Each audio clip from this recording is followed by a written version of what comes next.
Hello all welcome to IAC. ఈ వీడియోలో important current affairs ఏవైతే ఉన్నాయో అవి డిస్కస్ చేద్దాం. ఫస్ట్ వన్ చూద్దాం. ఇక్కడ కరెంట్ అఫైర్ వచ్చేటప్పటికి మనకి ఒక పథకానికి సంబంధించింది, ఒక ఇనిషియేటివ్‌కి సంబంధించింది. అది కూడా ఒక యూనియన్ టెరిటరీలో స్టార్ట్ అయింది. రీసెంట్‌గా ఢిల్లీ లెజిస్లేటివ్ అసెంబ్లీలో బడ్జెట్‌ని మనకి ప్రెజెంట్ చేయడం జరిగింది. దాంట్లో విమెన్స్‌కి ఒక స్కీమ్‌ని అనౌన్స్ చేయడం జరిగింది. అది ఏంటనేది ఒకసారి ఇక్కడ చూద్దాం. సో ముఖ్యమంత్రి మహిళా సమ్మాన్ యోజన, ముఖ్యమంత్రి మహిళా సమ్మాన్ యోజన అనే స్కీమ్ రీసెంట్‌గా ఎవరు అనౌన్స్ చేశారు? ఢిల్లీ గవర్నమెంట్ అనౌన్స్ చేసింది. ఢిల్లీలో 18 ఇయర్స్ ఆఫ్ ఏజ్ ఎవరికైతే ఉందో లేదా అంతకు పైబడిన వాళ్ళకి ₹1000 పర్ మంత్‌కి ఇచ్చేలాగా, అంటే సంవత్సరానికి ₹12,000 ఇచ్చేలాగా ఢిల్లీ గవర్నమెంట్ ముఖ్యమంత్రి మహిళా సమ్మాన్ యోజన అనే దాన్ని తీసుకొచ్చింది. అండ్ 2024-25కి గాను ఢిల్లీ లెజిస్లేటివ్ అసెంబ్లీ ప్రవేశపెట్టిన బడ్జెట్ ఎంత అంటే, ఢిల్లీ గవర్నమెంట్ ప్రవేశపెట్టిన బడ్జెట్ ఎంత అంటే 76,000 క్రోర్స్‌గా చెప్తున్నారు. సో ఇందులో ఇంకా హైలైట్స్ ఏంటి అంటే BS3 అంటే Bharat stage 3 petrol vehicles, Bharat stage 4 diesel వెహికల్స్‌ని అంటే మనకి కంప్లీట్‌గా నిలిపివేయడం జరిగిందనమాట, రన్ అవ్వకుండా ఉండేలాగా. అలాగే నెక్స్ట్ ఢిల్లీ యొక్క లెఫ్టినెంట్ గవర్నర్‌గా వినయ్ కుమార్ సక్సేనా గారు ఉన్నారు. చీఫ్ మినిస్టర్ మీకు ఆల్రెడీ తెలుసు, అరవింద్ కేజ్రీవాల్ గారు. And lieutenant governor Vinay Kumar Saxena గారు. కర్ణాటకలో ఈ ఫ్రీ బస్ అనే దాన్ని స్టార్ట్ చేశారు కదా విమెన్స్ కోసం అని చెప్పేసి. దాన్ని శక్తి అని చెప్పేసి పిలుస్తారు ఆ స్కీమ్‌ని. మన తెలంగాణలో అయితే మహాలక్ష్మి అని చెప్పేసి పిలుస్తారు. ఈవెన్ ఢిల్లీలో కూడా లేడీస్‌కి, అంటే మనకి విమెన్‌కి ఫ్రీ బస్ సర్వీస్ అనేది ఉంది. అయితే ఈ బడ్జెట్ తర్వాత ఏమని చెప్పారంటే, ట్రాన్స్‌జెండర్స్ ఎవరైతే ఉన్నారో ట్రాన్స్‌జెండర్స్‌కి కూడా ఫ్రీ బస్ సర్వీస్ అనేది అందించడం జరుగుతుందన్నమాట. సో ఇంకొక ఇంప్లిమెంట్‌గా దీన్ని చెప్పొచ్చు. అలాగే నెక్స్ట్ ఇది విమెన్ ఓరియంటెడ్‌గా చెప్పుకుంటున్నాం కదా. సెంట్రల్ గవర్నమెంట్ కూడా విమెన్స్ కోసం చాలా స్కీమ్స్‌ని తీసుకొచ్చింది. స్టేట్ గవర్నమెంట్స్ కూడా చాలా వరకు తీసుకొచ్చాయి. సో దీని ఉద్దేశం ఏంటి అంటే, మనకి జనరల్‌గా ఇక్కడ ఎవరైతే విమెన్ బెటర్ కండిషన్‌లో ఉన్నారో, మంచి పొజిషన్‌లో ఉన్నారో వాళ్ళని పక్కన పెడితే, ఇంకా ఇండియాలో రూరల్ విలేజెస్‌లో కావచ్చు, మిగిలిన డిఫరెంట్ కమ్యూనిటీస్‌లో కావచ్చు, విమెన్స్ సొసైటీ పరంగా మంచి పొజిషన్‌కి రావడానికి గానీ, చదువుకోవడానికి గానీ, ఎకనామిక్‌గా ఎంపవర్ అవ్వడానికి ఇబ్బందులు పడుతున్నారు. ఆళ్ళలా పడకుండా ఉండడానికి గవర్నమెంట్ ఆఫ్ ఇండియా ఎలాంటి డెసిషన్స్ తీసుకుంది అనేది చూద్దాం.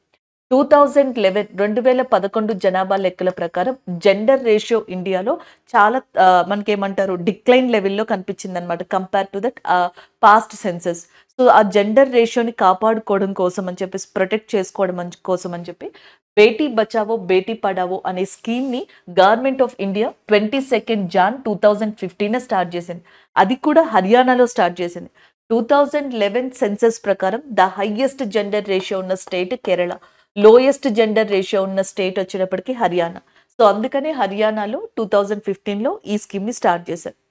నెక్స్ట్ వన్, ఈ స్కీమ్‌ని విమెన్ అండ్ చైల్డ్ డెవలప్మెంట్, మహిళా మరియు శిశు సంక్షేమ శాఖ, అలాగే మినిస్ట్రీ ఆఫ్ ఎడ్యుకేషన్ విద్యాశాఖ, అలాగే ministry of health and family welfare, so ఏదైతే ఆరోగ్య శాఖ, విద్యాశాఖ, మహిళా మరియు శిశు సంక్షేమ శాఖ, 3 శాఖలు కలిసి ఈ స్కీమ్‌ని మానిటర్ చేస్తాయి, ఇవి నడిపిస్తాయి.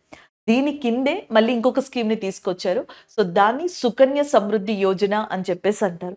సో సుకన్య సమృద్ధి యోజన ఏంటి అంటే, బేటీ బచావో బేటీ పడావో కింద తీసుకొచ్చిన ఒక స్మాల్ డిపాజిట్ స్కీమ్‌గా చెప్తాం.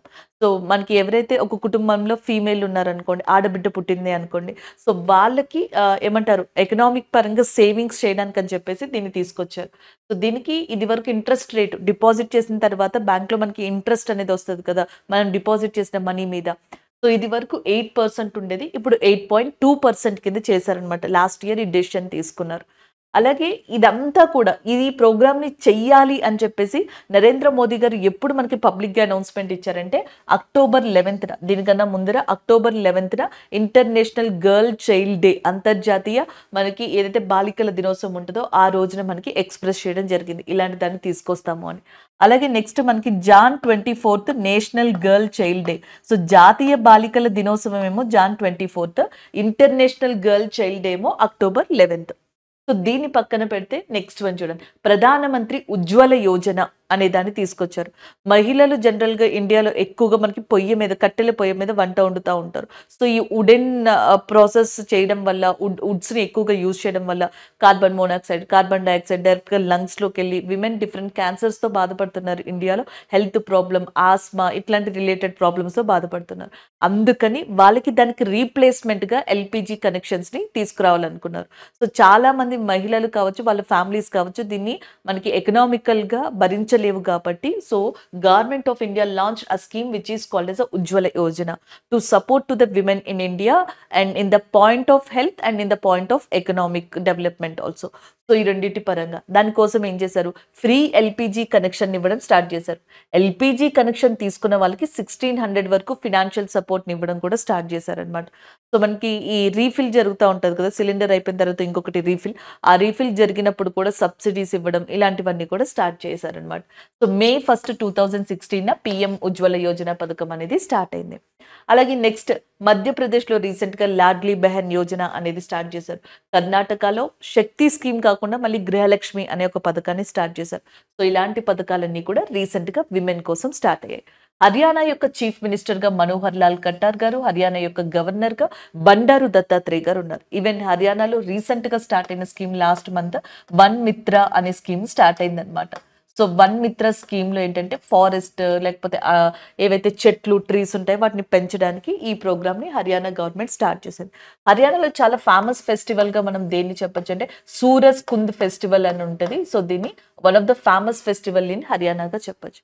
So, this is all about this current affair అండి. ముఖ్యమంత్రి మహిళా సమ్మాన్ యోజనకి సంబంధించి next one. So, next current affair ఒక వర్డ్‌కి సంబంధించింది. సాధారణంగా కొన్ని సార్లు మనకి డిఫరెంట్ ఎగ్జామ్స్‌లో ఒక వర్డ్ రీసెంట్‌గా న్యూస్‌లో ఉంది. అది దేనికి రిలేటెడ్ ఇలాంటి క్వెషన్స్ అడుగుతారు. అదే కేటగిరీకి సంబంధించితే ఈ కరెంట్ అఫైర్‌గా చెప్పొచ్చు. Juice jacking is in news. Juice jacking అనేది రీసెంట్‌గా న్యూస్‌లో ఉంది.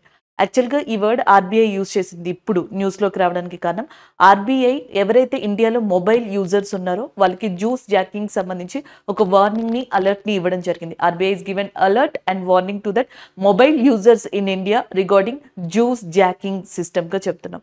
సో, దీంట్లో ఏమవుతది అంటే మనకి పబ్లిక్ యూఎస్‌బీస్ ఉంటాయి కదా! సో, మనం రైల్వే స్టేషన్స్‌లో కావచ్చు, లేకపోతే నెక్స్ట్ వచ్చేటప్పటికి మనకి ఎయిర్‌పోర్ట్స్‌లో కావచ్చు, హోటల్స్‌లో కావచ్చు, సో, షాపింగ్ మాల్స్‌లో కావచ్చు, యూఎస్‌బీ చార్జర్స్‌ని, యూఎస్‌బీ పోర్ట్స్‌ని యూజ్ చేసినప్పుడు ఏమవుతుందంటే ఇక్కడ ఒక మాల్‌వేర్ ఫంక్షనింగ్‌ని ఈ సైబర్ అటాకర్స్ కావచ్చు, సో, ఇలాంటి వాళ్ళు హ్యాకర్స్ ఎవరైతే ఉంటారో సో, వాళ్ళు ఇక్కడ దానిని ప్లేస్ చేయడం జరుగుతుందంట.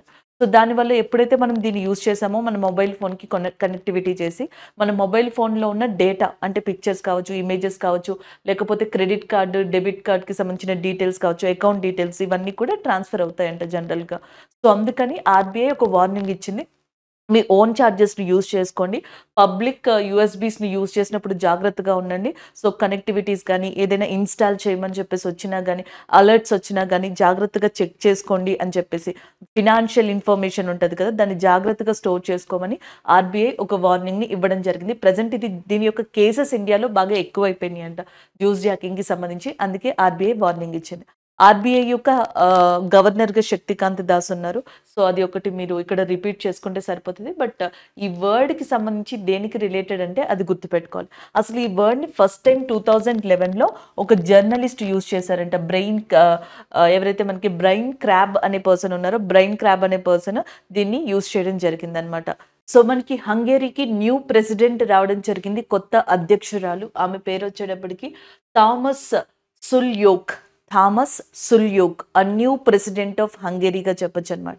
ఇంతకు ముందర ఈమె ప్లేస్‌లో మనకి ఎవరైతే కైటలిన్ నోవాక్ అని చెప్పేసి ఉండేవాళ్ళు, కైటలిన్ నోవాక్‌ని రీప్లేస్ చేశారు ఇప్పుడు మనకి థామస్ సుల్యోక్‌గా చెప్పొచ్చు. The new president of Hungary. Hungary యొక్క క్యాపిటల్ వచ్చేటప్పటికి బుదాపెస్ట్‌గా చెప్పొచ్చనమాట. సో, ఇదే ఇక్కడ అప్డేటెడ్ కరెంట్ అఫైర్‌గా చెప్తాం. అయితే రీసెంట్ ఎగ్జామ్స్‌లో మనం చూస్తున్నాం. సో, కరెంట్‌లీ ఎవరైతే రీసెంట్‌గా కరెంట్ అఫైర్స్‌లో కావచ్చు, రీసెంట్‌గా న్యూస్‌లో కావచ్చు, ఎవరైతే ప్రెసిడెంట్స్ ఉన్నారో ఆ ప్రెసిడెంట్స్ నేమ్స్ ఇచ్చేసి, ఇటువైపు కంట్రీస్ ఇచ్చి మిస్ మ్యాచ్ చేసి ఏది కరెక్ట్ ఉంది, ఏది రాంగ్ ఉంది ఇలా అడుగుతున్నారు. లేదా డైరెక్ట్‌గా ఒక కంట్రీ యొక్క ప్రెసిడెంటో, ప్రైమ్ మినిస్టర్‌నో అడుగుతున్నారు. సో, కాబట్టి ఒకసారి రీసెంట్‌గా న్యూస్‌లో ఉన్న కొంతమంది పర్సన్స్‌ని, వాళ్ళ యొక్క కంట్రీస్‌ని చూద్దాం. దీంతో పాటు ఆ కరెంట్ అఫైర్ చదివితే మనకొక బెనిఫిట్ ఉంటది. సో, డైరెక్ట్‌గా ఈ క్వెషన్ వస్తే ఆన్సర్ చేయొచ్చు. లేదు చాలామంది లాస్ట్ మంత్ కరెంట్ అఫైర్స్ కొన్ని చదవడం మిస్ అయ్యి ఉంటారు. సో, అక్కడ కూడా ఈ ప్రెసిడెంట్స్ కావచ్చు, ప్రైమ్ మినిస్టర్స్ కావచ్చు కవర్ అవుతారనమాట ఈ కంట్రీస్‌కి సంబంధించి. ఒకసారి ఇది చూద్దాం. సో, ఇక్కడ చూడండి బంగ్లాదేశ్‌కి సంబంధించిన president Mohammed Shahabuddin, prime minister Sheikh Hasina garu and president Mohammed షహబుద్దీన్‌గా గుర్తుపెట్టుకోండి. Next one Canada. కెనడాకి సంబంధించిన ప్రైమ్ మినిస్టర్ జస్టిన్ ట్రూడో కెనడాకి సంబంధించిన ప్రైమ్ మినిస్టర్. ఈయన ఇండియాకి వ్యతిరేకంగా కొన్ని స్టేట్మెంట్స్ చేయడం వల్ల 2023లో ఇండియాకి కెనడాకి మధ్యలో క్లాషెస్ వచ్చాయి. అంతేకాకుండా మనకి unlawful activities prevention act so మనకి ఏదైతే ఏమంటారు చట్టం కాకుండా ఇల్లీగల్‌గా యాక్టివిటీస్ చేస్తా ఉంటారో వాటిని నిరోధించడానికి తీసుకొచ్చిన చట్టం 1967. సో దీంట్లో ఈ చట్టం కింద కెనడాలో ఉన్న ఇండియన్ అయిన ఎవరైతే సతీందర్ జిత్ సింగ్ అనే పర్సన్‌ని టెర్రరిస్ట్‌గా రికగ్నైజ్ చేయడం జరిగింది మినిస్ట్రీ ఆఫ్ హోమ్ అఫైర్స్. ఈయన్ని గోల్డీ బ్రారర్ అని కూడా పిలుస్తారంట. గోల్డీ బ్రారర్ సతీంద్రజిత్ సింగ్. ఈయన యాక్చువల్‌గా 2017లో ఇండియా నుంచి కెనడాకి స్టూడెంట్ వీసా మీద వెళ్లారంట. సో అక్కడి నుంచి ఇండియాకి వ్యతిరేకంగా చాలా యాక్టివిటీస్ నడుపుతున్నారు అనేది కూడా ఒక ఆరోపణ అనమాట. టెర్రరిస్ట్‌గా రికగ్నైజ్ చేయడం జరిగింది. కెనడాకి సంబంధించి చాలా జరుగుతున్నాయి కాబట్టి ఇక్కడ నేను దీన్ని మెన్షన్ చేయడం జరిగింది. ఒక అప్డేట్ కింద చూసుకోవచ్చు మీరు ఇక్కడ. నెక్స్ట్ వన్ మనకి ఈజిప్ట్‌కి సంబంధించి ప్రెసిడెంట్‌గా అబ్దుల్ ఫత్ అల్ సిసి పర్సన్ ఉన్నారు. నెక్స్ట్ ఇరాన్‌కి సంబంధించిన ప్రెసిడెంట్‌గా ఇబ్రహీం రైజీ ఉన్నారు. నేపాల్ యొక్క ప్రైమ్ మినిస్టర్‌గా పుష్ప కమల్ దాహల్ ఉన్నారు. ఆస్ట్రేలియాకి సంబంధించిన ప్రైమ్ మినిస్టర్‌గా ఆంటోనీ అల్బనీసీ ఉన్నారు. బ్రెజిల్‌కి సంబంధించిన హెడ్‌గా లూలా డా సిల్వా.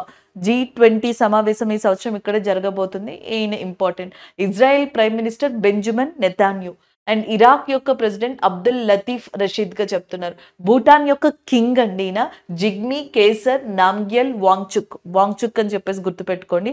జిగ్మీ వాంగ్చుక్. ఈయన లాస్ట్ ఇయర్ ఇండియాని విజిట్ చేశారు. భూటాన్ యొక్క ప్రైమ్ మినిస్టర్ వేరు షిరింగ్ తోగ్బే అని చెప్పేసి భూటాన్ యొక్క ప్రైమ్ మినిస్టర్, ఈయన భూటాన్ యొక్క కింగ్ అనమాట. సో ఇలా కొన్ని పేర్లను గుర్తుపెట్టుకోవడానికి ట్రై చేయండి. ఎందుకంటే మనకి ఇట్లా మిస్ మ్యాచ్ చేయొచ్చు. ఇరాన్ని ఇరాక్కి, ఆస్ట్రేలియాది తీసుకొచ్చి కెనడాని ఆస్ట్రేలియాకి ఇలా మిస్ మ్యాచ్ చేసి అడిగే ఛాన్సెస్ ఉంటుంది. So Bangladesh, Canada, Egypt, Iran, Nepal, Australia, Brazil, Israel, Iraq and Bhutan. So కొన్ని ప్రాక్టీస్ చేసినా మనకి ఆప్షన్స్లో దొరికేస్తూ ఉంటాయి కొన్నిసార్లు ఆన్సర్స్. అసలు మనకి గుర్తుండవు అని చదువుకోవడం మానేస్తే ఇబ్బంది పడతారు. సో వీళ్ళని చదువుకోవడం వల్ల నెక్స్ట్ ఇయర్ మొత్తంలో వీళ్ళు బాగా యూజ్ అవుతారు కరెంట్ అఫైర్స్లో. ఎందుకంటే G20 సమిట్ వల్ల బ్రెజిల్కి సంబంధించి ఫ్రీక్వెంట్గా న్యూస్ వస్తూ ఉంటుంది. ఇరాన్లో ఇష్యూస్ జరుగుతూ ఉంటాయి, ఫ్రీక్వెంట్గా న్యూస్ వస్తూ ఉంటుంది. ఇజ్రాయెల్కి హమాస్కి మధ్యలో న్యూస్ వల్ల ఇది కూడా రావడం జరుగుతూ ఉంటుంది. సో కాబట్టి ఇవి మనకి మళ్ళీ ఈ నేమ్స్ యూజ్ అవుతాయి కరెంట్ అఫైర్స్లో. సో రీసెంట్గా మనకి న్యూస్ పేపర్లో హిందూ న్యూస్ పేపర్లో కావచ్చు, మిగతా వాటిలో కావచ్చు, డెత్ సెంటెన్స్ ఇన్ ఇండియా దాని మీద ఆర్టికల్ అనేది వచ్చింది. దీంట్లో కొన్ని మన ఎగ్జామ్స్కి బాగా యూజ్ అవుతాయి. అవి ఒకసారి ఇక్కడ చూద్దాం. సో మనకి డెత్ పెనాలిటీ ఇన్ ఇండియా, భారతదేశంలో ఉరి శిక్షలు. As per that Asian human rights ఏదైతే సంస్థ ఉందో దాని ప్రకారం, NGOs ప్రకారం మనకి ప్రాజెక్ట్ 39A అని చెప్పేసి ఒకటి ఉంది. Project 39A. సో ఈ ప్రాజెక్ట్ 39A ఏంటి అంటే 2007 నుంచి 2020 మధ్యలో ఉరి శిక్షలకు సంబంధించిన ఇన్ఫర్మేషన్ మొత్తం అనాలిసిస్ చేస్తూ రాసిన రిపోర్ట్ అనమాట. సో ఈ రిపోర్ట్ ప్రకారం కనుక చూసుకున్నట్టయితే ఇండియాలో ప్రజెంట్ ఉరి శిక్షలు పడిన వాళ్ళు, డెత్ పెనాలిటీ పడింది 1486 మెంబర్స్కి ప్రజెంట్.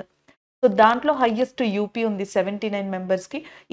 ఇది రీసెంట్ ఇయర్స్లో చెప్తున్నాం, ఓవరాల్గా కాదు, రీసెంట్ ఇయర్స్లో బీహార్లో 53, కర్ణాటక 45, మహారాష్ట్ర 36, ఢిల్లీ 30 ఉన్నాయన్నమాట. హైయెస్ట్ యూపీకే ఉంది, యూనియన్ టెరిటరీలో ఢిల్లీకి ఉందన్నమాట ఉరిశిక్ష పడిన వాళ్ళు ప్రజెంట్. అండ్ నెక్స్ట్ వచ్చేటప్పటికి ఫస్ట్ ఉరిశిక్ష ఇండియాలో నవంబర్ 15న 1949 జరిగింది. నాథూరామ్ గాడ్సే అండ్ నారాయణ ఆప్తే వీళ్ళిద్దరినీ కూడా మహాత్మా గాంధీ గారి అసాసినేషన్ కేసులో ఉరి తీయడం జరిగింది. ఉరి తీసిన డే ఇదన్నమాట. సో దాని తర్వాత ఎక్కువగా మనకి పాపులర్గా అయినవి 2000 ఇయర్ నుంచి అయ్యాయి. 2004లో ఇక్కడ మీకు కనిపిస్తున్నారు కదా, ధనుంజయ చటర్జీ అని చెప్పేసి ఉన్నారు. ఈ ధనంజయ చటర్జీ 14 ఇయర్స్ అమ్మాయిని రేప్ చేసి చంపేయడం జరిగింది. సో ఈ పర్సన్కి డెత్ సెంటెన్స్ చేశారు చటర్జీకి. దాని తర్వాత మళ్ళీ మనకి కసబ్, మీకు ఆల్రెడీ తెలిసిందే 2008లో ఏదైతే తాజ్ అటాక్స్ జరిగినాయో మహారాష్ట్రలో, సో అక్కడ దొరికిన టెర్రరిస్ట్ 2012లో కసబ్కి ఉరిశిక్ష వేసి ఉండే. తర్వాత అఫ్జల్ గురు 2013లో ఈయనకి ఉరిశిక్ష చేశారు. 2013లో అఫ్జల్ గురుకి ఉరిశిక్ష చేయడానికి కారణం పార్లమెంట్ అటాక్స్ అన్నమాట. దాని తర్వాత యాకూబ్ మీనన్ ఈయనకి 2015లో ఉరిశిక్ష చేసింది మనకి చెప్పొచ్చనమాట. డెత్ పెనాల్టీ జరిగింది. ఉరి తీయబడింది యాకూబ్ మీనన్ 2015లో. అది కూడా ముంబై ట్రైల్ అటాక్స్‌కి సంబంధించి జరిగింది. ముంబై అటాక్స్‌కి సంబంధించి యాకూబ్ మీనన్‌కి, అఫ్జల్ గురుకేమో పార్లమెంట్ అటాక్, నెక్స్ట్ అజ్మల్ కసబ్‌కేమో మీకు తెలిసింది తాజ్ అటాక్స్ జరిగినాయి కదా! దానికి సంబంధించి, ధనంజయ్ చటర్జీకి మాత్రం రేప్ అండ్ మర్డర్‌కి సంబంధించిన దాంట్లో ఆయనకు ఉరిశిక్ష అనేది వేశారు. వీళ్ళని ఉరి తీశారనమాట ఆ డేట్స్‌లో. 2000 ఇయర్ నుంచి ఇప్పటి వరకు రీసెంట్‌గా జరిగిన దాంట్లో ఉరి శిక్షలంటే వీళ్ళవే అన్నమాట. సో ఇది జనరల్‌గా ఇప్పుడు చెప్తున్నారనమాట. ఏమని అంటే సుప్రీం కోర్ట్ కొన్ని రూల్స్‌ని పాస్ చేసింది. ఏదైతే డెత్ పెనాల్టీ అనేది ఏస్తారో జనరల్‌గా, సో ఆ డెత్ పెనాల్టీ అనేది కోర్ట్స్ విధించినప్పుడు, శిక్ష వేసినప్పుడు, విధించినప్పుడు సరైన ఆధారాలు, ప్రొసీజర్ వీటన్నిటి గురించి చెప్పిందనమాట.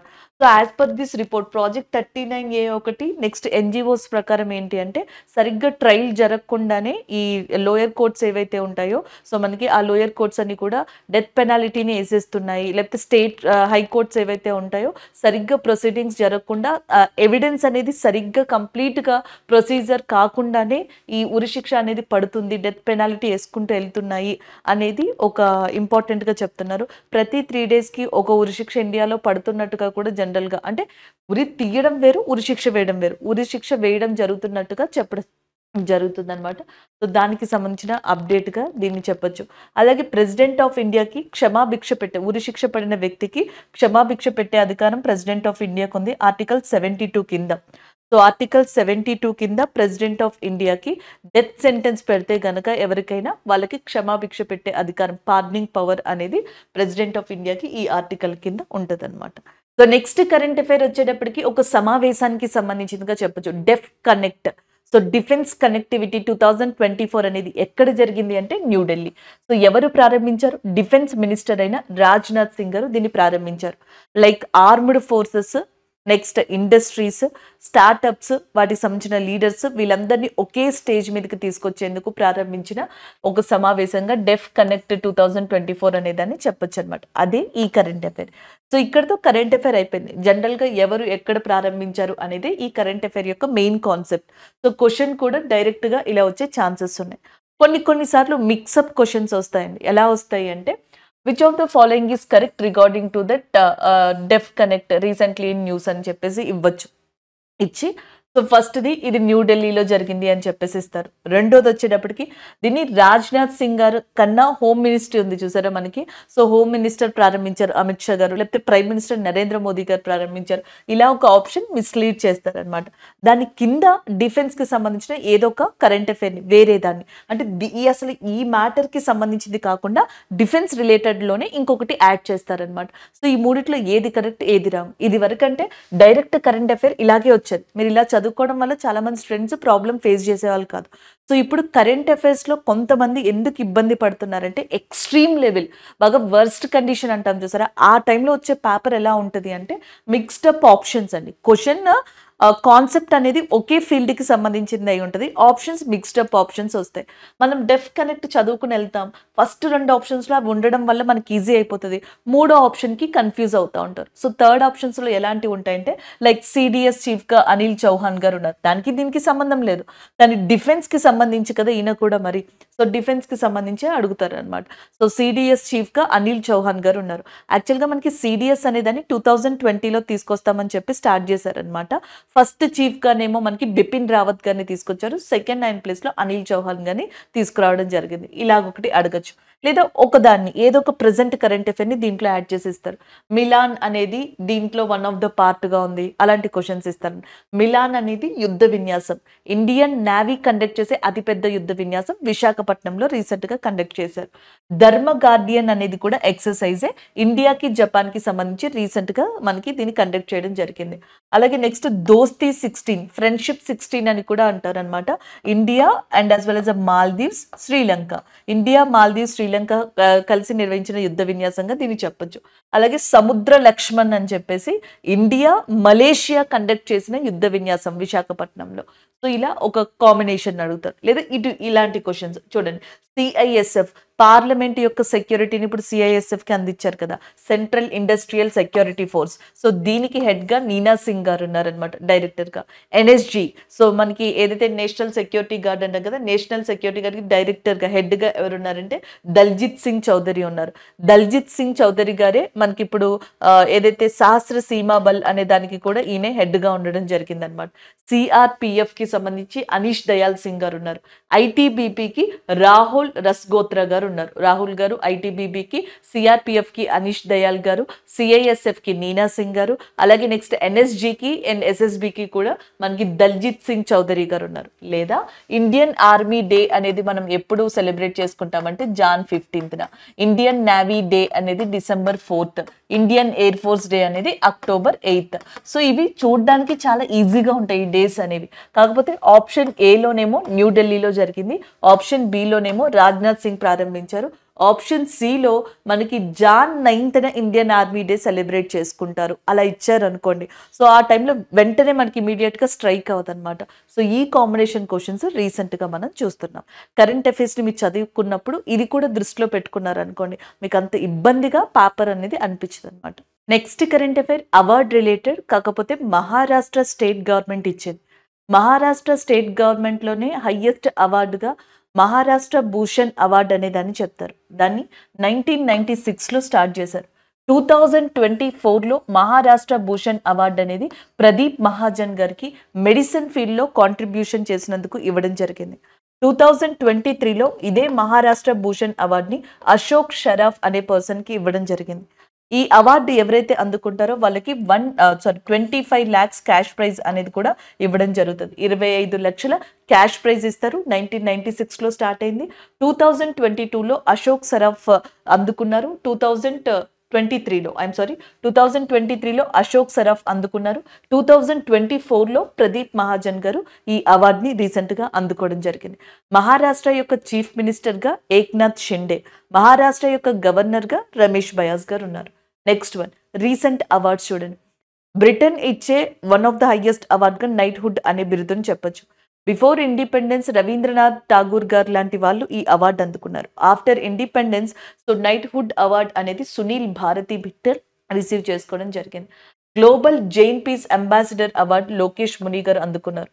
Aditi Sen garu recently GD Birla award and Shashi Tharoor garu France యొక్క హైయెస్ట్ సివిలియన్ అవార్డు అయిన ఏదైతే మనకి ఆర్డర్ ఆఫ్ చెవిలియన్ అనేది ఉందో దాన్ని అందుకున్నారు.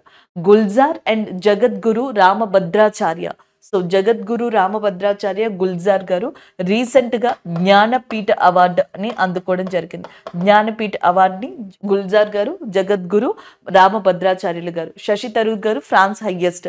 నెక్స్ట్ వచ్చేటప్పటికి అదితి సేన్ గారు జీడి Birla award, Lokesh Muni garu Jain peace ambassador award, Sunil Bharti Mittal garu knighthood అవార్డుని అందుకున్నారు. సో అట్లా మహారాష్ట్ర భూషణ్ అవార్డుని అందుకున్న పర్సన్ ప్రదీప్ మహాజన్ గారుగా చెప్పొచ్చు. సో ఇక్కడ కరెంట్ అఫైర్ మళ్ళీ మనకి స్పోర్ట్స్ కి సంబంధించిందిగా చెప్పొచ్చు. Pro kabaddi league, so pro kabaddi league 2024 10th edition అనమాట.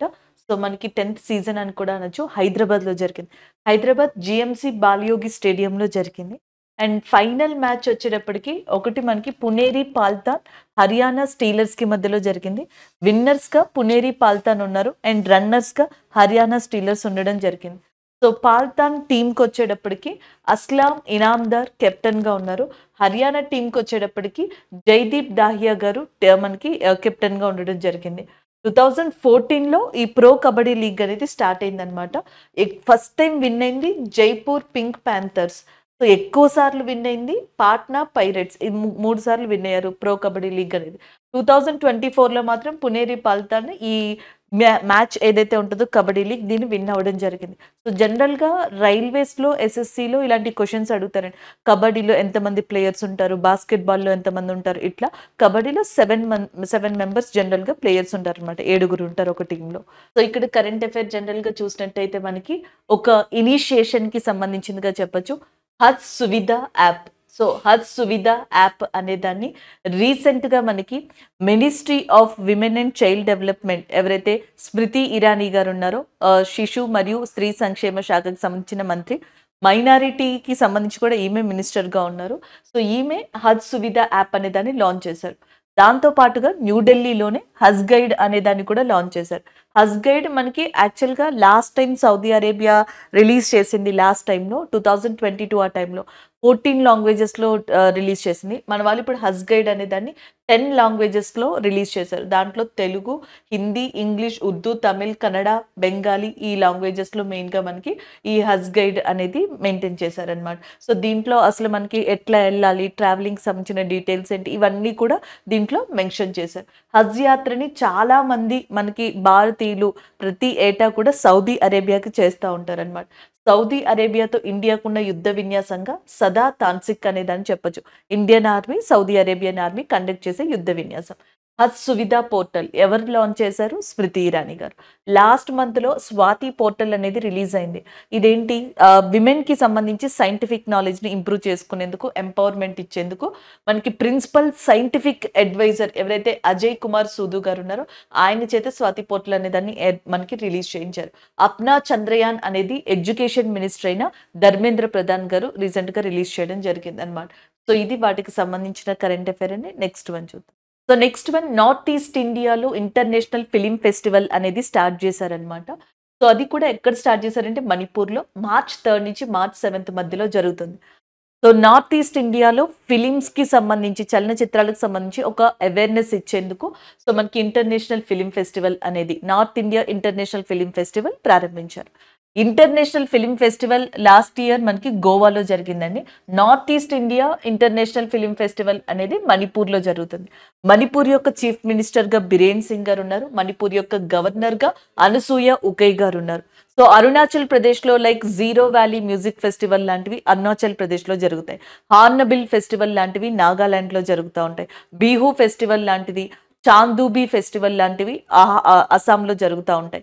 వాంగాలా ఫెస్టివల్ అని చెప్పేసి ఉంటది. అది మేఘాలయలో. సో, ఇలాంటి డిఫరెంట్ ఫెస్టివల్స్‌ని కూడా కల్చరల్ పరంగా మీరు నార్త్ ఈస్ట్ ఇండియాలో చూడొచ్చు.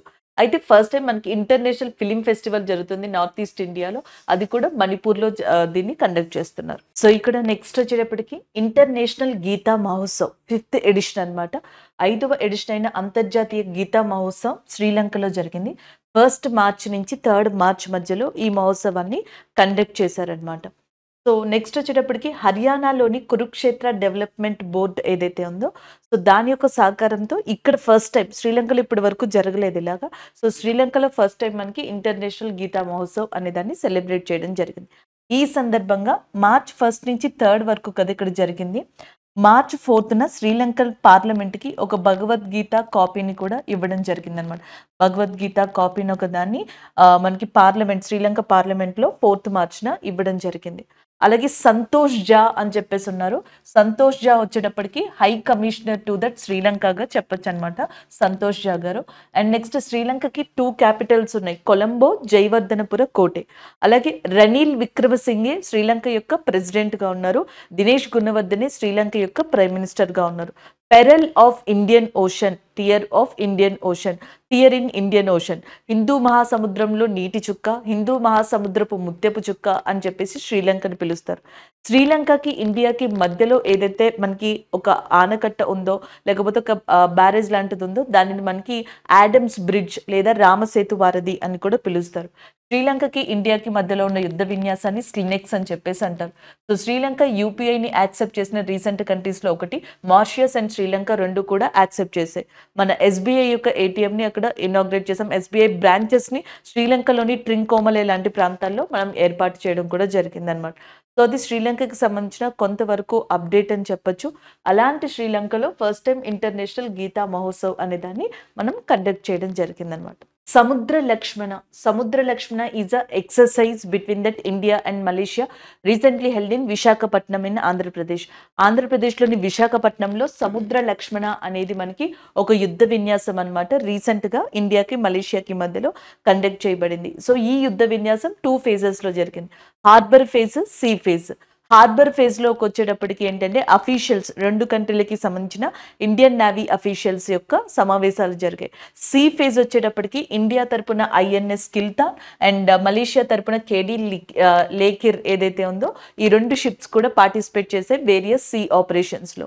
ఇండియన్ నేవీ డే వచ్చేటప్పటికి డిసెంబర్ 4న రికగ్నైజ్ చేయబడింది. అండ్ ఇండియన్ నేవీకి సంబంధించి అడ్మిరల్‌గా ఆర్ హరికుమార్ గారు ఉండడం జరిగిందనమాట. అలాగే నెక్స్ట్ వచ్చేటప్పటికి మనకి ఆల్రెడీ విశాఖపట్నంలో అతిపెద్ద నావీ యుద్ధ విన్యాసం జరిగింది. దాన్ని మిలాన్‌గా చెప్పొచ్చనమాట. మిలాన్ నావీ ఎక్సర్‌సైజ్ అనేది జరిగింది.